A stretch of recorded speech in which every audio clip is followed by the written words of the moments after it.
हरि ओम। श्री गुरुभ्यो नमः। हरि ओम। ओम शन्नो मित्र शं वरुणः शन्नो भवत्वर्यमा शन्न इन्द्रो बृहस्पतिः शन्नो विष्णुरुक्रमः। नमो ब्रह्मणे नमस्ते वायो त्वमेव प्रत्यक्षं ब्रह्मासि त्वमेव प्रत्यक्षं ब्रह्म वदिष्यामि ऋतं वदिष्यामि सत्यं वदिष्यामि तन्मामवतु तद्वक्तारमवतु अवतु माम् अवतु वक्तारम्। ओम शांति शांति शांतिः। ओम सहना भवतु सहनौ भुनक्तु सह वीर्यं करवावहै तेजस्विनावधीतमस्तु मा विद्विषावहै। ओम शांति शांति शांतिः। ओम सदाशिवसमारम्भां शङ्कराचार्यमध्यमाम् अस्मदाचार्यपर्यन्तां वन्दे गुरुपरम्परां। श्रुतिस्मृतिपुराणानाम् आलयं करुणालयं नमामि भगवत्पादं शङ्करं लोकशङ्करं शङ्करं शङ्कराचार्यं केशवं बादरायणं सूत्रभाष्यकृतौ वन्दे भगवन्तौ पुनः पुनः। ईश्वरो गुरुरात्मेति मूर्तिभेदविभागिने व्योमवद्व्याप्तदेहाय दक्षिणामूर्तये नमः। निधये सर्वविद्यानां विषजे भवरोगिणां गुरवे सर्वलोकानां दक्षिणामूर्तये नमः। ओम नमः प्रणवार्थाय शुद्धज्ञानैकमूर्तये निर्मलाय प्रशान्ताय दक्षिणामूर्तये नमः। ओम नमः श्री शंकरानंद गुरुपादाम्बुजन्मने सविलास महामोह ग्राह ग्रासैक कर्मणे।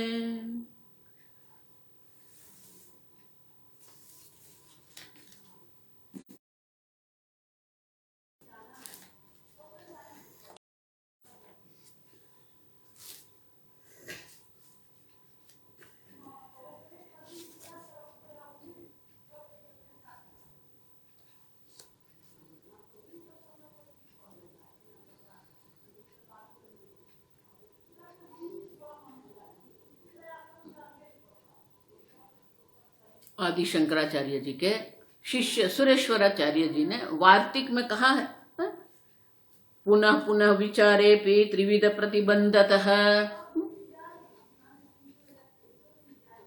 नित्य शास्त्र श्रवण कर रहे हैं, शास्त्र श्रवण करने के बाद मनन चिंतन भी कर रहे हैं, पुनः पुनः विचारेपि, पुनः पुनः विचार करते हुए भी त्रिविध प्रतिबंधतः न वेत्ति तत्त्वमिति वार्तिके सम्यग् ईरितम्। भारती तीर्थ मुनि कहते हैं कि सुरेश्वराचार्य जी ने दर्शाया है कि 3 प्रकार के प्रतिबंध होने के कारण ये अपरोक्ष ज्ञान यानी कि ब्रह्म में स्थिति हमारी नहीं होती है। अब तो बोले कि ज्ञान सिद्धानुत्पव कारणम पृच्छति कुतः। अब कुतः तज्ज्ञानमिति चेद्धि बंध प्रतीक्षयात्। तो ज्ञान कैसे होगा? बंध प्रतीक्षयात्, जब तक ये प्रतिबंधक जो है, प्रतिबंधक की निवृत्ति नहीं होती है, वो ब्रह्म ज्ञान में हमारी निष्ठा नहीं होती है।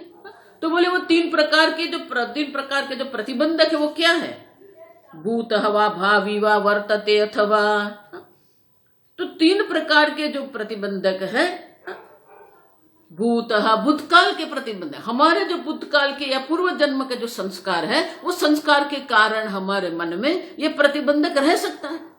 हमारे पूर्व जन्म के ऐसे कोई पाप कर्म है जो अभी हमारे मन में प्रतिबंधक होके बैठा है, या तो हमारे ऐसा कोई संस्कार है जो संस्कार हमारे मन में विशेष प्रकार के राग द्वेष, सूक्ष्म राग द्वेष बना के बैठ जाते हैं, वो ही हमें ज्ञान नहीं होने देते हैं। भावी भविष्य के, और वर्तते मानी वर्तमान में भी प्रतिबंधक। 3 प्रकार के प्रतिबंधक है, भूतकाल के प्रतिबंधक है, वर्तमान के प्रतिबंधक है और भविष्य काल के प्रतिबंधक। इस प्रकार से 3 प्रकार के प्रतिबंधक होते हैं। त्रिविध प्रतिबंधक किमिति, तो बोले उनसे क्या होगा? यदि वेद वेदार्थ अपि अतः एव न मुच्यते हिरण्य निधि दृष्टान्तादेव दर्शितम। बोले कि अधिक शास्त्र अध्ययन करने के बाद भी ये ज्ञान नहीं होता है, और ज्ञान नहीं होता इसलिए अब देखो, और इसलिए कहते हैं निधि दृष्टांताद इदमेव हि दर्शितम। तो हिरण्य घर आ देखो, सोने का भंडार है हिरण्य निधि, उनके दृष्टांत के द्वारा हमें दर्शाया जाता है। सर्वः ब्रह्मलोक गच्छ शब्द, और इसलिए कहते हैं कि हिरण्य निधि जो है उनका दृष्टांत देते हैं। तद यथा हिरण्य निधि निहितम अक्षेत्रज्ञ उपरि उपरि संचरन्तः न विन्देयुः। बोले कि हिरण्य निधि जो है, सोने का जो सुवर्ण भंडार जो है, वो कहां पर है वो जानते नहीं है। तो वो भूमि का जो खनन करेंगे, खुदाई करेंगे, ऊपर ऊपर से भूमि का खुदन का खनन करते हैं, तो उनको वो ज्ञान, वो उनको हिरण्य निधि जो है, सुवर्ण का भंडार है, उसको प्राप्त नहीं होगा। आप समझो। एवमेव इमाः सर्वाः प्रजा अहरः ब्रह्मलोकं गच्छन्त एतं ब्रह्मलोकं न विन्दति इति अनृतेन हि प्रत्युडाः।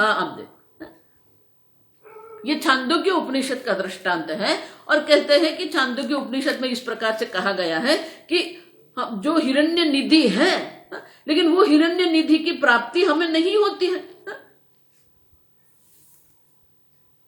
क्योंकि हिरण्य निधि जहां पर है उसके बीच में, मध्य में भूमि है, जल है, कुछ भी हो सकता है।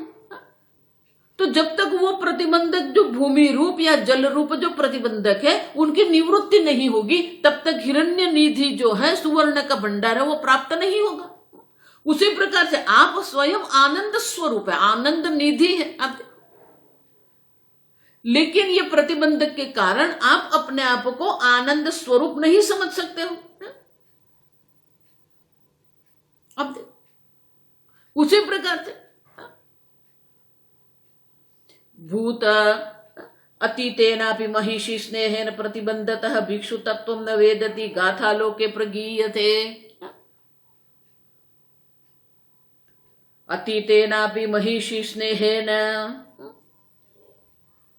किसी को अपने भैंस के लिए बहुत प्रेम था, अब भैंस मर गई है, लेकिन उनका जो प्रेम था वो गया नहीं है। फिर वो सन्यासी बन गया, भिक्षु भी बन गया, लेकिन वो जो स्नेह, उनकी आसक्ति जो थी, स्नेहेन प्रतिबंधत है, वो स्नेह के कारण उनके मन में एक प्रतिबंधक है, वो प्रतिबंधक के कारण। आप समझो, आप सोच रहे हो कि भौतिक रूप से छूट गया है, लेकिन वो छूटता नहीं है। आप भगवान भी इसलिए कहते हैं आरस्य देहिनः, आप ग्रहण नहीं, इंद्रियों के विषय आप ग्रहण नहीं कर रहे हैं तो वो वापस चले जाएंगे। लेकिन रसवर्जम, उनके प्रति जो आपके मन में रस बुद्धि बन गई है, ये तो एक दृष्टांत है, आप समझो। महिषी भैंसा एक दृष्टांत है। किसी भी विषय के प्रति हमारे मन में जो आसक्ति बनी हुई है वो छूटती नहीं है, तो वो आसक्ति हमारे लिए प्रतिबंधक बनती है। गाथा लोके प्रगीयते। अब और कई बार ऐसा होता है कि वो हम जानते ही नहीं है कि इस प्रकार की आसक्ति हमारे मन में पड़ी हुई है।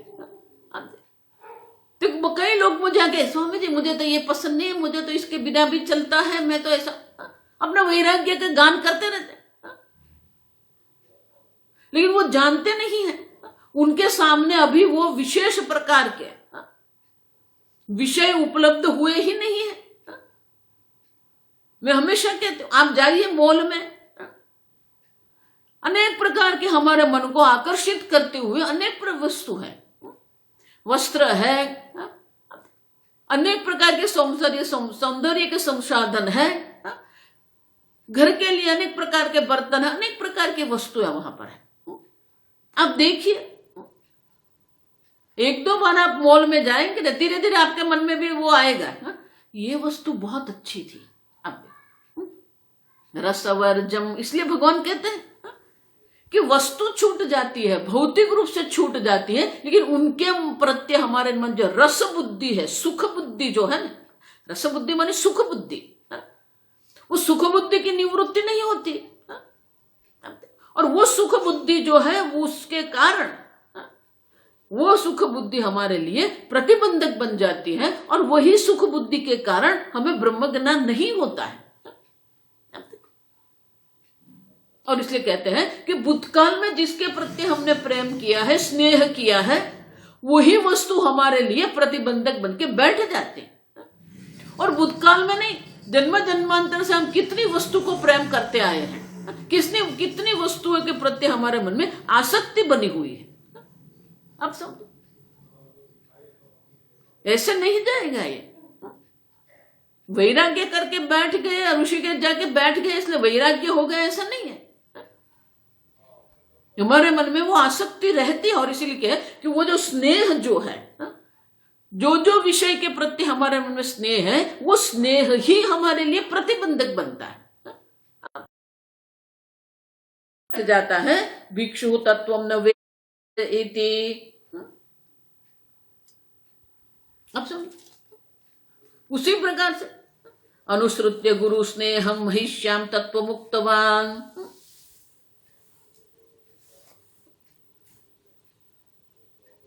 लेकिन अगर वो जो व्यक्ति के मन में आसक्ति जो है, वो आसक्ति जो उनके मन में पड़ी हुई है, अब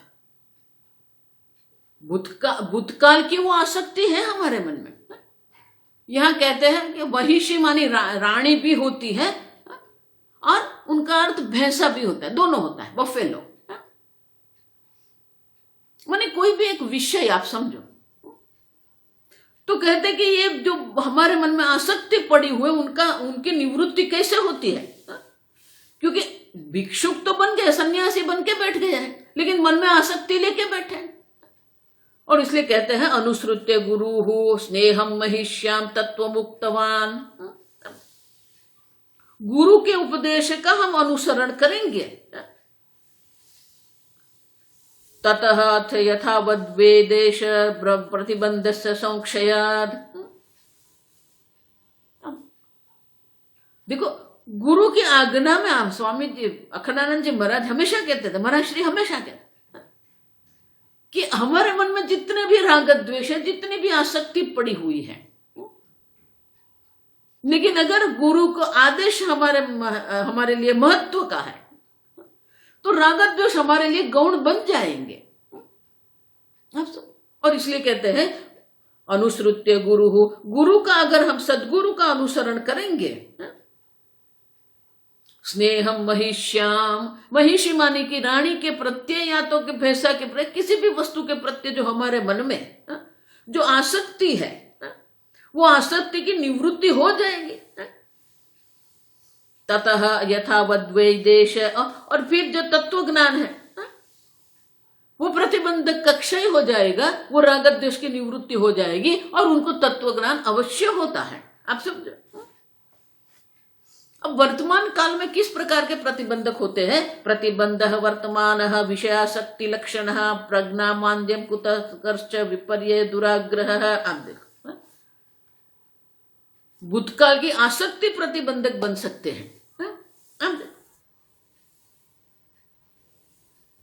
अब वर्तमान काल में क्या होता है? तो वर्तमान काल में ये 5 प्रकार के प्रतिबंधक दर्शाते हैं। आप देखो, पहला है विषयासक्ति लक्षण प्रतिबंध। विषय आसक्ति रहती है, छोड़ देते हैं विषय, छोड़ने से कुछ नहीं होगा। आप समझो, मैं पुनः पुनः आपको कह रही हूं, भौतिक रूप से त्याग का विचार मत करो, आपका आंतरिक जगत जो है उनको ठीक कर दो। अगर आंतरिक जगत आपका ठीक नहीं है तो बाह्य जगत कितना भी अनुकूल होगा, फिर भी आपको ज्ञान नहीं होगा। आप समझो, बाह्य अनुकूलता से क्या है? बाह्य अनुकूलता मिल गई आपको, आश्रम में गए, शास्त्र श्रवण कर रहे हैं। कई ऐसे साधक होते हैं, पूज्य स्वामी जी के पास ऐसे कई साधक आते थे, क्योंकि वो देखते थे। एक दो शिविर भी वो जाते थे शिविर में, तो उनके मन में एक उत्साह आ जाता, हाँ मैं भी शास्त्र अध्ययन करूं। गए शास्त्र अध्ययन करने, शास्त्र अध्ययन करने गए हैं, लेकिन नियमित शास्त्र अध्ययन नहीं कर सकते हो। मैंने देखा है, ध्यान में नहीं जाएंगे, संस्कृत के क्लास में नहीं जाएंगे, फिर ऐसे ऐसे बहाना दिखाते, ऐसे ऐसे तर्क दिखाते, स्वामी जी इसके कारण नहीं हो, इसके कारण। और स्वामी जी भी क्या, अब समझो, स्वामी जी भी छूट देते थे, हाँ ठीक है, हाँ ठीक है। अब देखो, तो उसमें नुकसान ही है, क्योंकि जो अनुकूल वातावरण स्वामी जी ने आश्रम में बना के रखा है, आप अनुकूल वातावरण में रहते हो, लेकिन अनुकूल वातावरण में रहते हुए भी उनसे आपको जो प्राप्त करना, जो लाभ आपको मिलने वाला है, वो लाभ से तो आप क्या हो गए, आपको वो लाभ नहीं मिलेगा। कई साधक ऐसे होते, कई बार ऐसे होता, स्वामी जी मैं 1 महीने अपने घर हो आऊं, वो घर जाएंगे 15 दिन।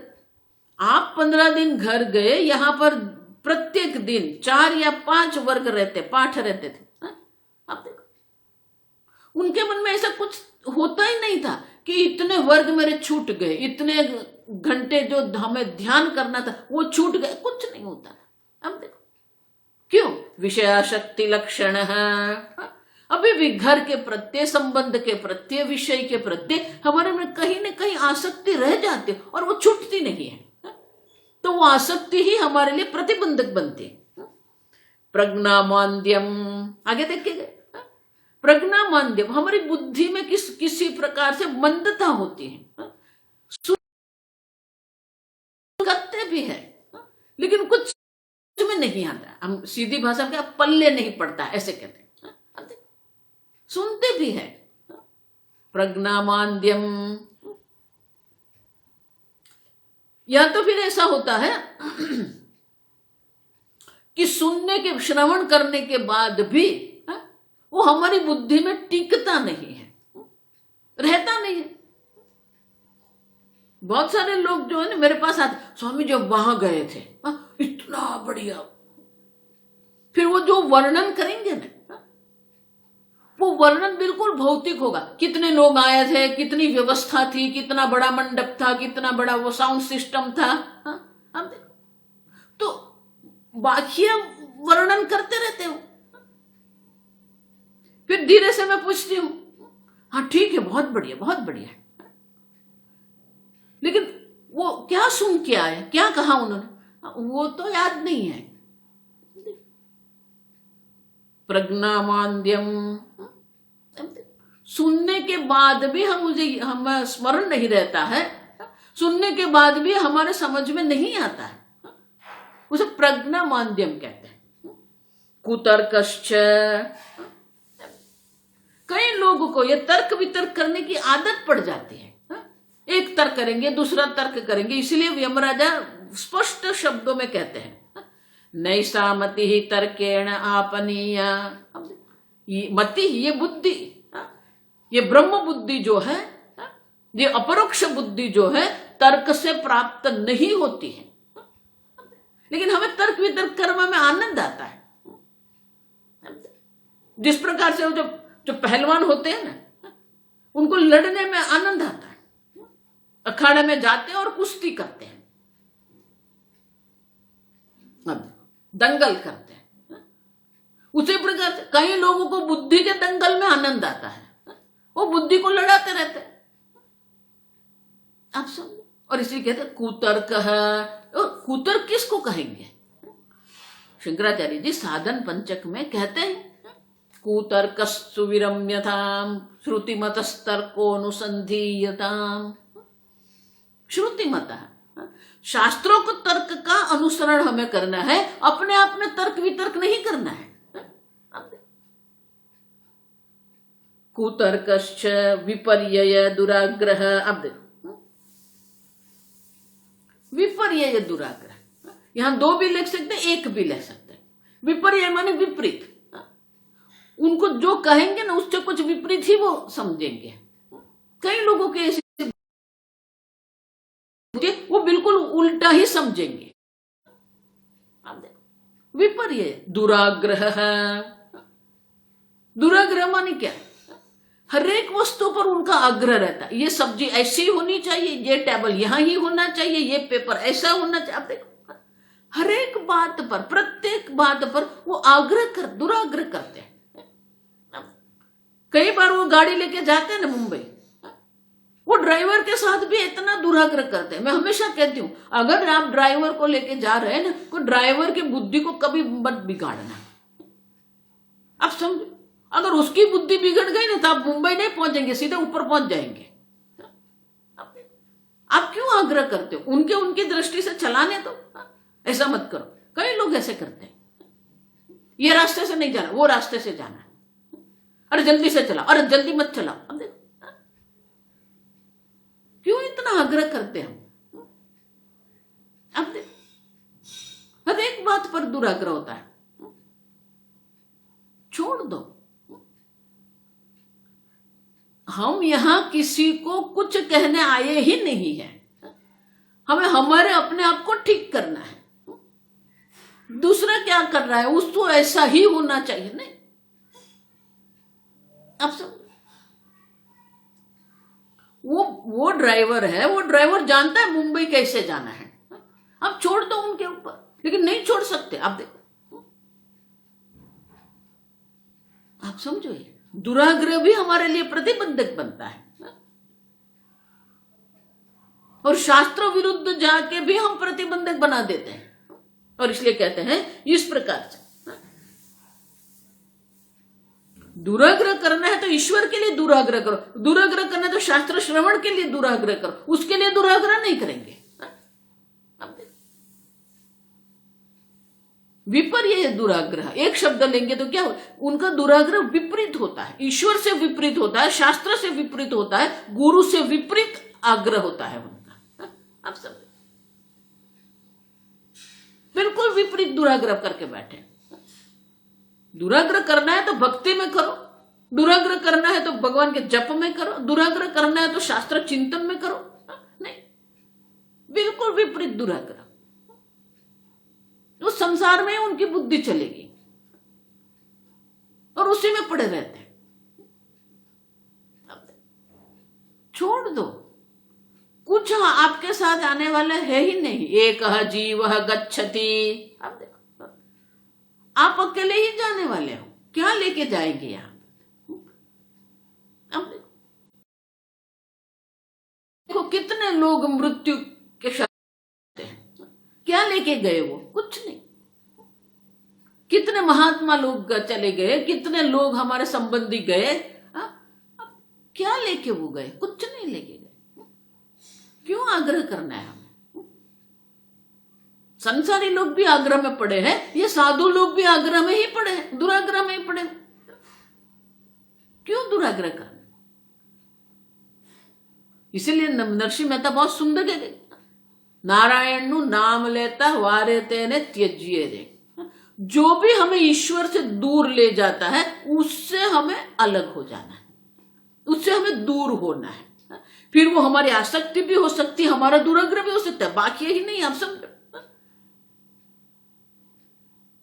जो हमारी आसक्ति जो है, हमारी प्रज्ञा मान्य, जो भी हमें ईश्वर चिंतन से अलग करता है, दूर करता है, उसका त्याग कर दो। आप देखो, और इसलिए कहते हैं वर्तमान में ये विषयासक्ति जो है, प्रज्ञा माध्य है, कुतर्कस है, विपर्यय है, दुराग्रह, ये सब वर्तमान के हमारे प्रतिबंधक है, जो हमें तत्व ज्ञान से, तत्व निष्ठा से दूर रखते हैं। अब देखो, तो बोले ये चार प्रकार के जो वर्तमान प्रतिबंधक है उनकी निवृत्ति कैसे करेंगे? शमाद्यैः श्रवणाद्यैश्च तत्र उचितैः क्षयं नीते अस्मिन् प्रतिबंधे अतः स्वस्य ब्रह्मत्वमश्नुते। अब देखो मैं कहती हूँ, पुनः पुनः मैं कहती रहती हूँ, तत्व ज्ञान के लिए बाह्य जगत से कोई संबंध नहीं, और इसलिए यहां कहते हैं वही चाहिए, समाधि षटक संपत्ति, वही नित्य नित्य विवेक वैराग्य समाधि षटक संपत्ति मुमुक्षुत्व में बहिरंग साधन है। अंतरंग साधन क्या है? श्रवणादिश्च, श्रवण मनन और निधिध्यासन। अब देखो महर्षि बहुत सुंदर कहते थे, यह मूत्र फल भोग विराग है, वैराग्य है। लेकिन वैराग्य में निष्ठा कैसे आएगी? हमारी वैराग्य में दृढ़ता कैसे आएगी? समाधि षटक संपत्ति। आप देखो हमारे 6 प्रकार के व्यक्तित्व है, और 6 व्यक्तित्व जो है, हर एक व्यक्तित्व में हमें वैराग्य चाहिए, हर एक व्यक्तित्व में वैराग्य होना चाहिए। आप देखो तो ये 6 जो षटक संपत्ति, जो 6 संपत्ति जो है, ये 6 संपत्ति जो है, ये 6 प्रकार के वैराग्य है, 6 प्रकार के व्यक्तित्व के लिए। तितिक्षा शरीर से वैराग्य है, उपरति ही कर्म से वैराग्य है, दमः इंद्रियों से वैराग्य है। अब देखो श्रद्धा बुद्धि से वैराग्य है। एक एक को पकड़ना पड़ेगा, और इसलिए कहते समाध्य ही। अब देखो जितना अपना आपका वैराग्य दृढ़ होगा ना, उतने ही ये ब्रह्म ज्ञान आपके लिए बहुत स्पष्ट हो जाएगा। शंकराचार्य जी 13वें अध्याय में बहुत स्पष्ट रूप से कह देते हैं ये ब्रह्म ज्ञान किसको होता है। विरक्तस्यैव अधिकारः ब्रह्म विद्यायाम। अब देखो विरक्त वैराग्य, जितना अपना आपका वैराग्य दृढ़ होगा उतना ही ये ब्रह्म ज्ञान आपके लिए सरल बन जाएगा। अब देखो विवेक वैराग्य बहिरंग साधन है, श्रवण मनन निधिध्यासन अंतरंग साधन है। लेकिन वो साधन होते हुए भी अगर वैराग्य नहीं है, वैराग्य की दृढ़ता नहीं है, उपनिषद भी यही कहते हैं, वित्तेषणा पुत्रेषणा लोकेषणा व्युत्थाय। अब देखो शांतो दांतो उपरत है, वही कहते हैं। हमारी जितनी भी ऐषणा इच्छाएं जो है वो 3 विभाग में कहते हैं, पुत्रेषणा वित्तेषणा लोकेषणा। अब सबसे हम अलग हो जाए, वित्ताय माने उससे अलग हो जाए, उसमें सुख बुद्धि की निवृत्ति कर दो। पुत्र है रखो, उसमें सुख बुद्धि की निवृत्ति कर दो। घर है उसको सुख बुद्धि की निवृत्ति कर दो। आप समझो वैराग्य दृढ़ हो जाएगा, श्रवण मनन निधिध्यासन। अब तो विषयासक्ति हमारी जली जाएगी, और प्रज्ञामांद्यम। अब देखो शास्त्र श्रवण जितना हम करते रहेंगे तो हमारी बुद्धि उतनी तीक्ष्ण बनेगी। कल हमने देखा कि सूक्ष्म का चिंतन करेंगे तो धीरे धीरे हमारी बुद्धि भी सूक्ष्म बनती जाएगी, और जितनी हमारी बुद्धि सूक्ष्म बनेगी उतनी ही बुद्धि की मंदता जो है वो मंदता की निवृत्ति शास्त्र श्रवण से हो जाएगी। आप समझे? तो श्रवण के द्वारा हमारा प्रज्ञा मांद्य की निवृत्ति होती है, मनन के द्वारा कुतर्क की निवृत्ति होती है, निधिध्यासन के द्वारा विपर्य दुराग्रह की निवृत्ति होती है। आप समझो 4 प्रकार के जो प्रतिबंधक है। तो इस प्रकार से हम बहिरंग साधन और अंतरंग साधन के द्वारा ये 4 प्रकार के प्रतिबंधक की निवृत्ति अवश्य कर सकते हैं। शास्त्र श्रवण से अलग होने की कोई आवश्यकता नहीं है, भक्ति से आपको अलग होने की कोई आवश्यकता है ही नहीं। करते रहो भक्ति। भगवान स्वयं कहते हैं एवं सतत युक्ता नाम भजताम माम प्रीति पूर्वकम। अब देखो इस प्रकार से जो सतत मेरी भक्ति करता रहता है, ददामि बुद्धि योगम तम ये न माम उपयांति ते। उनको मैं बुद्धि योग, ज्ञान योग प्रदान करता हूं जिससे उनको मेरी प्राप्ति होती है। आप देखो, भक्ति को आप बिल्कुल हल्के से मत लो। भक्ति में इतनी शक्ति है, वो कुछ भी कर सकती है। अब देखो, सूरदास जी थे ना, भगवान के बड़े भक्त थे। अब भक्ति में वो शक्ति है कि आप सर्वशक्ति सर्वज्ञ परमात्मा को भी आप चैलेंज कर सकते हो। आप देखो, एक बार संध्या सायंकाल आरती से सूरदास जी जा रहे थे, किसी ने कोई गड्ढा बना दिया होगा। अब सूरदास जी ने अपने आप आंख फोड़ दी थी, तो गड्ढा दिखाई नहीं दिया, वो पड़ गए, अब पड़े अंदर। अब उन्होंने सोचा ठीक है, भगवान कहते यहां ही बैठे मेरा ध्यान करते रहो, मेरा चिंतन। वो वहां बैठ के कीर्तन करते थे। अब भगवान ने देखा ये तो पूरी रात यहां पड़ा रहेगा, वो मेरा कीर्तन कर रहा है, तो भगवान बाल स्वरूप में वहां गए और कहा हाथ दे दो सूरदास। अब सूरदास ने हाथ ऊंचा कर दिया। जैसे ही भगवान के वो कोमल हाथ जो है ना, भगवान के कोमल हाथ का स्पर्श हुआ, सूरदास जी समझ गए ये भगवान है। बाहर निकले, जैसे ही बाहर निकले ना, भगवान चले गए। तो सूरदास ने कहा भगवान मेरा हाथ छोड़ के आप चले गए, मेरे हृदय से अगर आप चले जाए ना तो मैं आपको सर्वशक्ति कहूंगा। ये भक्ति की शक्ति है, जो भगवान को भी आप चैलेंज कर सकते हो। करते रहो, जप करते रहो, कुछ भी नहीं है, कृष्ण कृष्ण करते रहो, कुछ भी नहीं, नारायण नारायण नारायण नारायण करते रहो। आप सब भक्ति का कोई विकल्प नहीं, शास्त्र श्रवण का कोई विकल्प नहीं है। ये हमारा जीवन है, भक्ति हमारा जीवन है। स्वामी जी हमेशा कहते थे रिलेटिंग टू ईश्वर इज भक्ति। ईश्वर से आपका जो संबंध है वो भक्ति है। और ईश्वर का आपका संबंध कैसा है? नित्य निरंतर है। और ये जन्म में भगवान से आपका संबंध ऐसा नहीं, जन्म जन्मांतर से भगवान का आपका संबंध है। लेकिन आपके ये लौकिक संबंध में आप ऐसे उलझ जाते हैं कि भगवान के साथ का आपका जो नित्य संबंध है वो नित्य संबंध का विस्मरण हो जाता है। भक्ति माने आपके नित्य संबंध को स्मरण करवाना है। स्वामी जी हमेशा कहते थे भक्ति तो आपको स्मरण करवाती है कि आप भगवान से जुड़े हुए हो, आपका भगवान के साथ संबंध है। जो ईश्वर को नहीं मानता है उनका भी ईश्वर के साथ संबंध है। भगवान स्वयं कहते हैं अहम वैश्वानरो भूत्वा प्राणिनाम देहमाश्रितः पचामि अन्नम। अब देखो भगवान कहते हैं कि आपके जठराग्नि रूप में, वैश्वानर के रूप में मैं ही बैठा हुआ हूं। आप देखो आपका हृदय जो चल रहा है वो कौन चला रहा है? आप चला रहे हो क्या? पंप है हृदय, तो पूरे शरीर में वो रक्त का संचालन करते। अब देखो कौन चला रहा है आपका हृदय? आपका श्वास, निश्वास है नहीं विश्वास है। आप समझो भक्ति में वो शक्ति है कि आपके मन में वैराग्य उत्पन्न कर सकती है। भक्ति में वो शक्ति है कि किसी भी प्रकार की जो विषयासक्ति है उनकी भी वो निवृत्ति कर सकती है।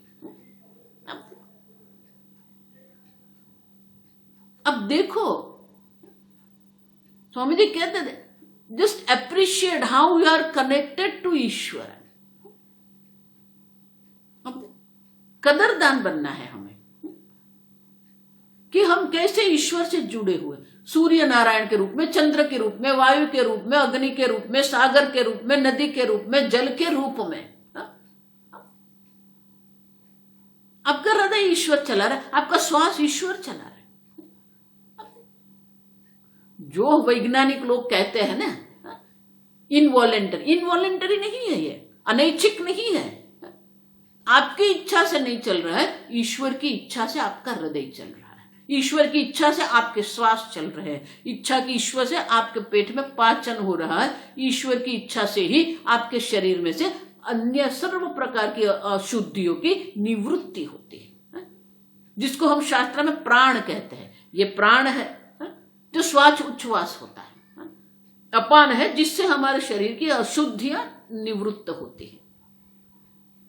उदान, समान, समान माने कि हमारे जठराग्नि जो उदान वो शांत है अभी,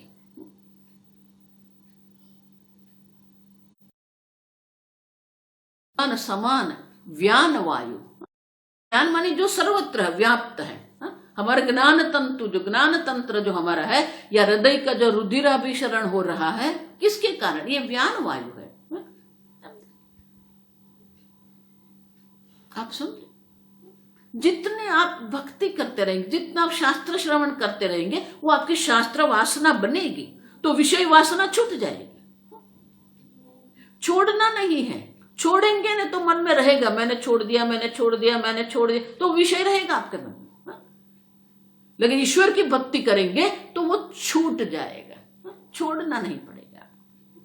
अब देखो, जितना शास्त्र श्रवण करते रहेंगे आपकी बुद्धि उतनी ही सूक्ष्म बनती जाएगी।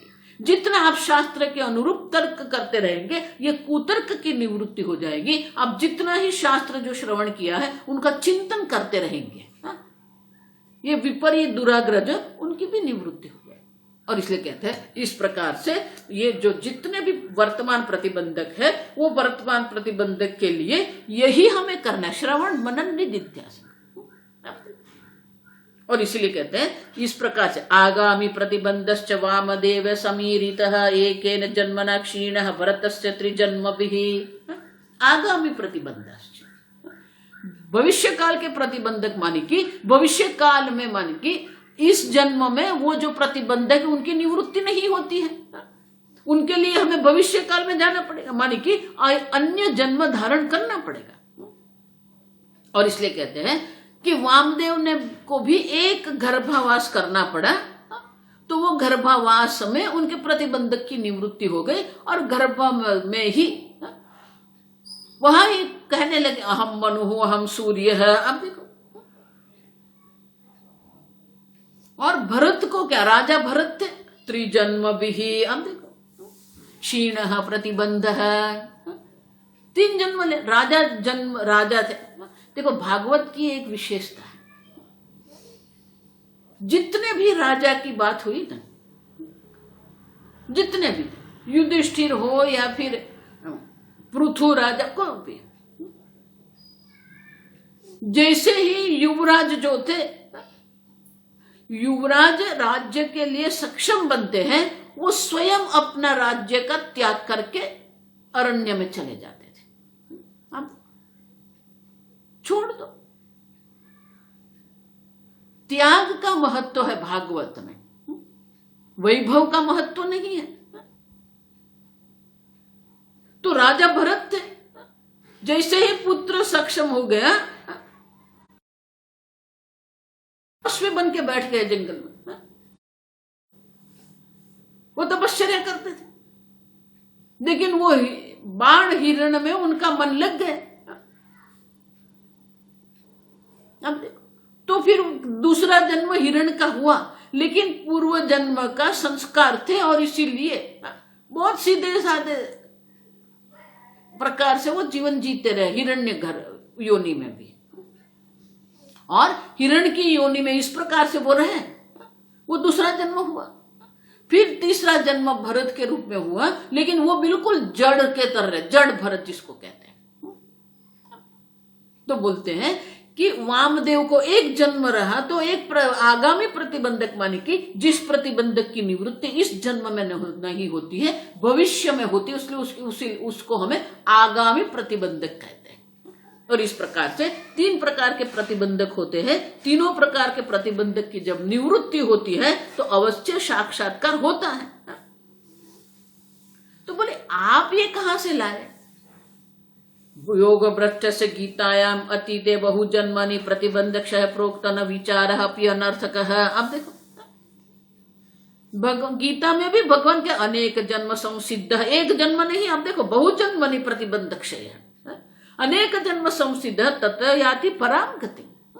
ये एक जन्म की बात है ही नहीं, अनेक जन्म में जन्म जन्मांतर से हम ये शास्त्र श्रवण करते आए, भक्ति करते आए, तो हमारे प्रतिबंध की क्षय हो जाएगा। न विचार अपि अनर्थक है, आप देखो, और उतना ही नहीं, आप जितना शास्त्र विचार यहां कर रहे हैं वो कभी भी अनर्थक नहीं होता, माने उनका नाश नहीं होता है। नहीं कल्याण कृत कश्चित दुर्गतिम तात गच्छति। जितने आपने यहां भक्ति करके रखी है, जितने आपने शास्त्र श्रवण किया है, उनका नाश कभी भी नहीं होता है। अब समझो, ये स्थूल विषय की आसक्ति करके बैठे, ये स्थूल भोग करते, तो उनके संस्कार अगर रहते हैं तो ये तो सूक्ष्म संस्कार है, वो क्यों नहीं रहेंगे? अब देखो, भक्ति के संस्कार भी रहते हैं और शास्त्र श्रवण के संस्कार भी रहते हैं, और इसलिए कहते हैं न विचार अपि अनर्थक। अब देखो, कभी भी आपने जो विचार किया है वो कभी अनर्थक नहीं होगा, माने कि वो निरर्थक नहीं होगा। आप देखो, और इसीलिए भगवान स्वयं गीता में कहते हैं शुचीनाम श्रीमताम गेहे योग भ्रष्टोभिजायते। अब देखो, प्राप्य पुण्य कृताम लोकान आत्म तत्व विचारतः। शब्द बदल दिए हैं वर्ती तीर्थ मुनि ने, आप समझो, विषय के अनुरूप शब्द बदल दिए हैं। योग भ्रष्टो विजायते अथवा योगिनामेव खुले। अगर इस जन्म में अनेक प्रकार से तपस्या की है तो प्राप्य पुण्य कृताम लोकाम, पुण्य लोक की प्राप्ति होगी, वहां विशेष प्रकार के सूक्ष्म भोग भी करेंगे, फिर उनका दुर्गति नहीं होगी, अधो योनि में उनका जन्म नहीं होगा, सीधे सीधे उनका मनुष्य जन्म उनको प्राप्त होता है। और मनुष्य जन्म में भी दो संभावना है, एक है शुचि नाम श्रीमताम गेहे समभिलाषः विजायते। जिसको ये शास्त्र चिंतन में, मोक्ष में रुचि है, ब्रह्म चिंतन में रुचि है, उनको अगर उनके पुण्य ऐसे है, शुचि नाम पवित्र धर्मनिष्ठ जो है, धनवान हो गए माने धर्मनिष्ठ होंगे ऐसा मत मानना आप।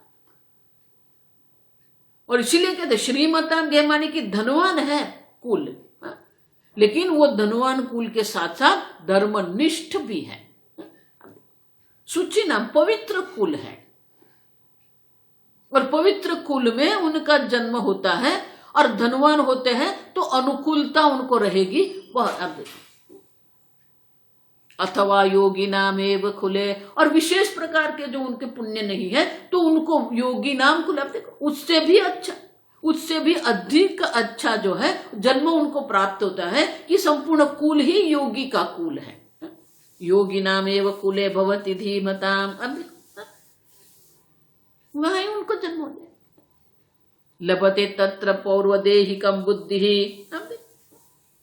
और वहां क्या होगा, योगी के कुल में अगर उनका जन्म हुआ, निष्पृह ब्रह्म तत्व से विचाराधि दुर्लभम। और इस प्रकार से योगी के कुल में जन्म प्राप्त होना दुर्लभ है। क्यों? क्योंकि सर्व प्रकार से जो उनको वातावरण मिलता है ना, निष्पृह, सब शास्त्र चिंतन कर रहे हैं, भक्ति कर रहे हैं, सबके मन में वैराग्य निष्पृहता है, तो वैराग्य युक्त ये वातावरण में जन्म होता है, वो तो बिल्कुल दुर्लभ है। क्यों होता है? ब्रह्म तत्व से विचाराधि, क्योंकि ब्रह्म चिंतन उनके कुल में ही ये शास्त्र चिंतन हो रहा है। आप देखो, उनके कुल में ये शास्त्र श्रवण हो रहा है, तो जन्म से ही वो शास्त्र श्रवण करेंगे, जन्म से ही वो भक्ति का श्रवण करेंगे। और ऐसा जन्म प्राप्त होना तो दुर्लभ है।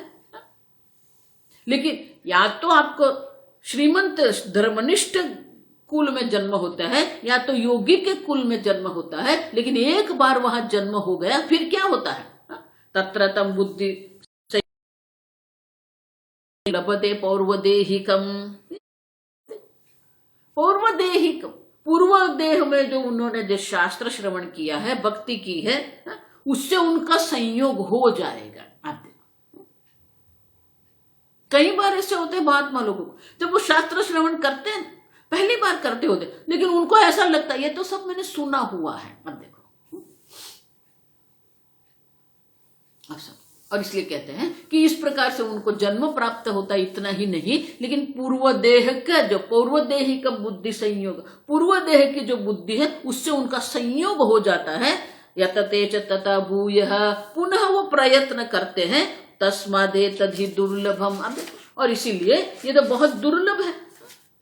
उतना ही नहीं, उनके लिए कोई विशेष प्रकार से प्रयास की आवश्यकता होती ही नहीं है, क्योंकि पूर्व जन्म के संस्कार ही इतने उनको होते हैं कि वो सहज रूप से उनकी ओर वो खींचे जाते हैं। और इसलिए भगवान कहते हैं पूर्वाभ्यासेन तेन ह्रियते हि अवशः अपिसः।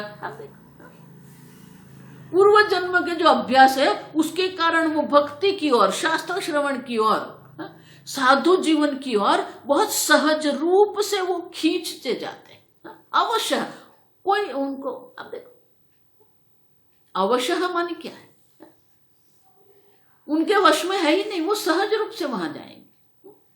अब देखो नारद जी को भाई उधर सहज रूप से वो महात्मा की ओर जाते थे,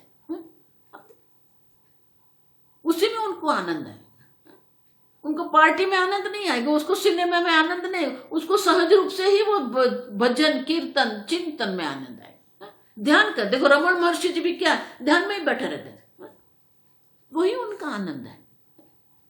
अनेक जन्म संसिद्ध ततो याति पराम गति, और इस प्रकार से अनेक जन्म के जो संस्कार उनके हैं उनके कारण उनको परागति माने की मोक्ष की प्राप्ति अवश्य होती है। आप देखो, लेकिन एक प्रतिबंधक ऐसा भी है, और आगे कहते हैं ब्रह्मलोक अभिवांछायाम सम्यक सत्यम निरुध्यताम विचार्येद यह आत्मानं न तु साक्षात करोति अयम्। कई बार ऐसा होता है कि हमारे मन में एक रहता है ब्रह्मलोक, ब्रह्मलोक की इच्छा हमारे मन में रह जाती है, और वो ब्रह्मलोक की इच्छा के कारण यहां प्रयत्न करते हुए भी, आप समझो, उनका जो चिंतन है वो ब्रह्मलोक की इच्छा के कारण निरुद्ध हो जाता है। और इसके कारण क्या होता है, विचार्येद यह आत्मानं न तु साक्षात करोति, आत्मचिंतन करते हुए भी, शास्त्र श्रवण करते हुए भी उनको ब्रह्म साक्षात्कार नहीं होता है, क्योंकि जो ब्रह्मलोक की प्राप्ति की जो उनके मन में जो इच्छा है वो इच्छा के लिए एक निरोध प्रतिबंधक बन के बैठ जाती है। आप समझो, उनका निरोध करते ही उनको ब्रह्म का साक्षात्कार हो सकता है। जब तक वो निरुद्ध, उनका निरोध नहीं करेंगे तब तक मुमुक्षु को ये आत्मज्ञान या आत्म साक्षात्कार नहीं होता है। आप समझो, और इसीलिए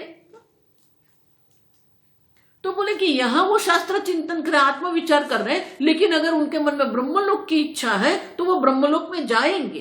तो ब्रह्मलोक में जाएंगे तो क्या होगा, तो आगे के श्लोक में कहता है, ये उपनिषद का मंत्र है, वेदांत विज्ञान सुनिश्चितार्थाः इति शास्त्रतः ब्रह्मलोके स कल्पान्ते ब्रह्मणा सह मुच्यते। यहां पर तो वेदांत विज्ञान सुनिश्चितार्थ, यहां तो शास्त्र चिंतन किया है, लेकिन ब्रह्मलोक की इच्छा है तो वो ब्रह्मलोक में जाएंगे, और वहां पर कल्पांते, कल्प का अंत आएगा तब ब्रह्मलोक के साथ उनका भी मोक्ष हो जाएगा। अब देखो, तो बोले ये जो आप कह रहे हो ना, ये पिछले 5 श्लोक में जो कहा गया, ये तो हमें कहीं दिखता ही नहीं है, क्योंकि वो दुर्लभ है। क्यों दुर्लभ है, केषांचित् स विचारोपि कर्मणा प्रतिबध्यते श्रवणापि बहुभिः यह न लभ्यते इति श्रुतेः। अब देखो,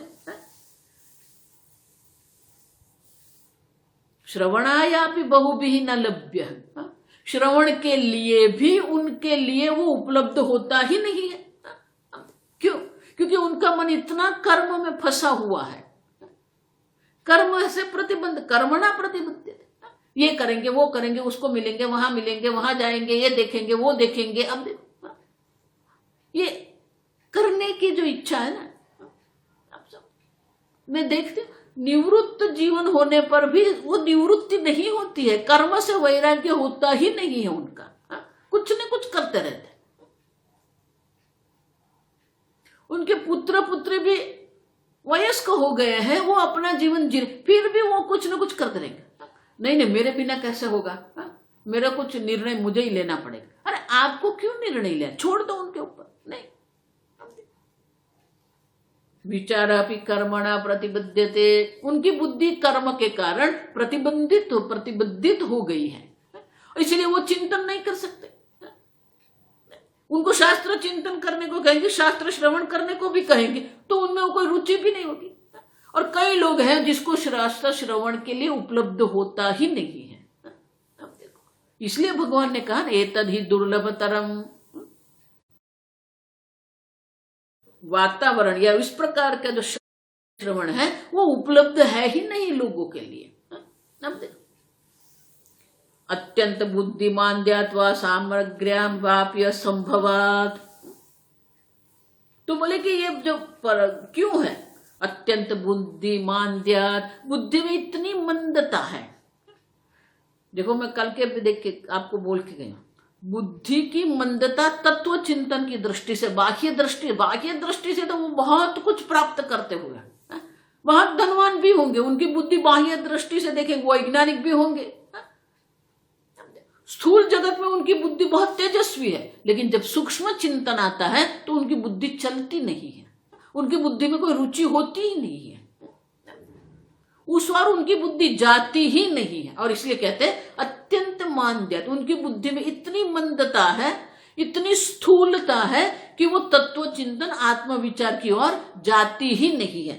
या तो फिर सामग्रावाप्य संभवात यह विचारम न लभते, सामग्री, या तो फिर उनको वो अनुकूल वातावरण उपलब्ध नहीं होता। सामग्री गुरु है, शास्त्र श्रवण, ये उनको उपलब्ध ही नहीं। स्वामी जी हमेशा कहते थे वो अफ्रीका के जंगल में गया है, अब वहां कौन शास्त्र उनको सुनाएगा, अब देखो वहां कौन मंदिर उसको मिलेगा। अब देखो उनका प्रारब्ध ऐसा कि अफ्रीका के जंगल में गया के बैठ गया वो, अब सामग्री उपलब्ध ही नहीं है। उस वक्त स्वामी जी कहते थे अभी ये सब बहुत विकास हुआ है मिडिल ईस्ट में, तो स्वामी जी कहते वो दुबई जाके बैठ गया, अब वहां कौन होगा, वहां गुरु भी नहीं है, मंदिर भी नहीं है, भक्ति भी नहीं है, शास्त्र भी कुछ भी नहीं है। धन बहुत उनको मिलेगा, लेकिन जो सामग्री उनको चाहिए वो सामग्री नहीं है उनके पास। सामग्री भी असंभव हो सकती है, या तो उनकी बुद्धि जो है वो सूक्ष्मता की ओर जाती ही नहीं है। यह विचारम न लभते, और उसके कारण ये विचार उनके लिए उपलब्ध नहीं होते। तो क्या करना है, ब्रह्म उपासित सह नीशम, तो उनको क्या करना है, ब्रह्म उपासना। अब देखो सतत वो चिंतन करना पड़ेगा हमें, और इसलिए कहते हैं कि ये दुर्लभता है, तत्व चिंतन करना ही दुर्लभ है, शास्त्र श्रवण करना ही दुर्लभ है। यमराजा इसलिए कहेगी कि श्रवण के लिए ही उपलब्ध नहीं है उनके लिए, श्रवणाया भी बहुवीर न लभ्य है। आप देखो, और इसी में ये क्या करना है, ये चिंतन रहना है, उपासना करते रहे ना, भक्ति करते रहे, यही करना है। आप समझो, और कुछ नहीं करना। कई लोग मुझे स्वामी जी वो शिविर में जाए हम, मैं किसी को कोई मना नहीं करती हूँ, आप समझ, जिसको जहां जाना है ना जाए, क्योंकि हमारे मना करने से कोई नहीं जाएगा ऐसा है ही नहीं। जाने दो, यहां जाएंगे वहां जाएंगे, ये करेंगे वो करेंगे, करते रहो। आप समझो, करना यही है, भगवान की भक्ति और शास्त्र श्रवण। और इसीलिए ये शास्त्र श्रवण हम करते रहेंगे, और शास्त्र श्रवण के बाद भी अगर हमें परोक्ष ज्ञान जो है उन ब्रह्म तत्व में हमारी निष्ठा नहीं होती है, वो और कुछ नहीं करना है। ब्रह्म उपासित, वो ब्रह्म की उपासना हम करेंगे, अनीशम, निरंतर वो ब्रह्म का चिंतन हम करते रहेंगे। आगे हम कल देखेंगे। ओम स्वस्ति प्रजाभ्यः परिपालयन्ताम् न्यायेन मार्गेण महिं महिषाः गोब्राह्मणेभ्यः शुभमस्तु नित्यं लोकाः समस्ताः सुखिनो भवन्तु काले वर्षतु पर्जन्यः पृथिवी सस्यशालिनी देशोऽयं क्षोभरहितः ब्राह्मणाः सन्तु निर्भयाः ॐ सर्वेषां स्वस्तिर्भवतु सर्वेषां शान्तिर्भवतु सर्वेषां पूर्णं भवतु सर्वेषां मङ्गलं भवतु सर्वे भवन्तु सुखिनः सर्वे सन्तु निरामयाः सर्वे भद्राणि पश्यन्तु मा कश्चित् दुःखभाग् भवेत् असतो मा सद्गमय तमसो मा ज्योतिर्गमय मृत्योर्मा अमृतङ्गमय ॐ पूर्णमदः पूर्णमिदं पूर्णात् पूर्णमुदच्यते पूर्णस्य पूर्णमादाय पूर्णमेवावशिष्यते ॐ शान्ति शान्ति शान्तिः हरिः ॐ श्रीगुरुभ्यो नमः हरिः ॐ।